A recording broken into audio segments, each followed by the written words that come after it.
ലോകത്തിലെ ഏറ്റവും ഡെഡ്ലിയസ്റ്റ് ആയിട്ടുള്ള ഇൻഫെക്ഷൻ ഡിസീസ് ഏതാണ്? Covid, Nipah, Ebola, HIV, TB എന്നാൽ ഇതൊന്നുമല്ല.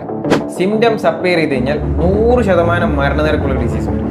അതിൻ്റെ പേരാണ് ഹൈഡ്രോഫോബിയ, അല്ലെങ്കിൽ നമുക്കെല്ലാവർക്കും വളരെ സുപരിചിതമായിട്ടുള്ള പേവിഷബാധ. റാബീസ് അഥവാ പേവിഷബാധ, ഇത് റാബീസ് വൈറസ് ആണ് പരത്തുന്നതെന്നും ഏതൊക്കെ ജീവികളിൽ നിന്നാണ് നമുക്ക് കിട്ടുന്നതെന്നും എല്ലാം നമുക്ക് വ്യക്തമായിട്ടറിയാം. പക്ഷേ സയൻസ് ഇത്രത്തോളം അഡ്വാൻസ് ആയിട്ടും എന്തുകൊണ്ടാണ് വൺസ് റാബിറ്റിന്റെ സിംറ്റംസ് അപ്പിയർ ചെയ്താൽ നമുക്ക് പേഷ്യന്റിനെ സേവ് ചെയ്യാൻ പറ്റുന്നത്? ചിന്തിച്ചു നോക്കിയിട്ടില്ലേ? എന്തുകൊണ്ടാണെന്ന് അറിയണ്ടേ? നോക്കാം. ഇതിന്റെ ഏറ്റവും പ്രധാനപ്പെട്ട കാരണം എന്താണെന്ന് വെച്ചാൽ ഈ വൈറസിന് നമ്മുടെ ഇമ്മ്യൂൺ സിസ്റ്റത്തിൽ നിന്നും ഒളിച്ചിരിക്കാനുള്ളൊരു കഴിവ്. യൂഷ്വലി നമ്മുടെ ബോഡിയിൽ ഒരു വൈറൽ ഇൻഫെക്ഷൻ ഉണ്ടായി കഴിഞ്ഞാൽ ആ വൈറസ് ഡയറക്റ്റ്ലി ബ്ലഡ് സ്ട്രീമിലേക്ക് എൻ്റർ ആവുകയും നമ്മുടെ ഇമ്മ്യൂൺ സിസ്റ്റമായിട്ട് ഫൈറ്റ് ചെയ്യുകയും ചെയ്യും. പക്ഷേ ഈ വൈറസ് നമ്മുടെ ബോഡിയിലെ മസിൽ സെൽസിലും പെരിഫറൽ നെർവ് സെൽസിലും പോയി ഒളിച്ചിരിക്കും. എന്നിട്ട് നമ്മുടെ നെർവ് സെൽസിലൂടെ 100 to 120 mm/day എന്ന നിരക്കിൽ എഴഞ്ഞെഴഞ്ഞ് നമ്മുടെ ബ്രെയിനിന്റെ വാതിലായിട്ടുള്ള ബ്ലഡ് ബ്രെയിൻ ബാരിയർ ക്രോസ് ചെയ്ത് ബ്രെയിനിലേക്ക്. ഒരു യുദ്ധത്തിൽ നമ്മളൊരു കോട്ട പിടിച്ചടക്കി ആദ്യം ചെയ്യുന്ന കാര്യം എന്തായിരിക്കും? പുറത്തുനിന്നുള്ള ആക്രമണങ്ങൾ ഒഴിവാക്കാൻ വേണ്ടിയിട്ട് ആ കോട്ടയുടെ വാതിലടച്ച് ക്ലോസ് ചെയ്യും.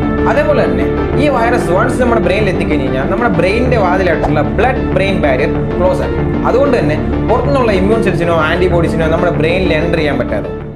മറ്റു പല ഡെഡ്ലി ബ്രെയിൻ ഇൻഫെക്ഷൻസിനെ പോലെ നമ്മുടെ ബ്രെയിൻ സെൽസിനെ തിന്നു തീർക്കല്ല ഈ വൈറസ് ചെയ്യുന്നത്. മറിച്ച് നമ്മുടെ ബ്രെയിൻ സെൽസിനെ ഓവർ സ്റ്റിമുലേറ്റഡ് ആക്കിയിട്ട് അവരെ കൊണ്ട് പണിയെടുപ്പിച്ച് ബേൺ ഔട്ട് ആക്കി ചെയ്യുന്നത്. എന്നിട്ട് നമ്മുടെ സർവൈവൽ ഫങ്ഷൻസ് ആയിട്ടുള്ള റെസ്പിറേഷനും സ്വാലോയിങ് ഒക്കെ കൺട്രോൾ ചെയ്യുന്ന ബ്രെയിൻ സ്റ്റെമ്മിനെ അഫക്ട് ചെയ്യുന്നു. അതുകൊണ്ടാണ് റാബീസ് പേഷ്യൻസ് വെള്ളം കാണുമ്പോഴേ അവർ ത്രോട്ട് മസിൽസ് വയലന്റ് ആയിട്ട് കൺട്രാക്ട് ആവുകയും സ്പാസ്മിക് ആവുകയും ഒന്നും വിഴുങ്ങാൻ പറ്റാത്തൊരവസ്ഥയാവുകയും ചെയ്യുന്നത്. അതിനാണ് ഹൈഡ്രോഫോബിയ എന്ന് പറയുന്നത്. മെഡിക്കൽ സയൻസ് ഇതിനെ പോയിന്റ് ഓഫ് നോ റിട്ടേൺ എന്നാണ് പറയുന്നത്. വൺസ് സിംറ്റംസ് അപ്പിയർ ചെയ്ത് കഴിഞ്ഞാൽ there is no go back.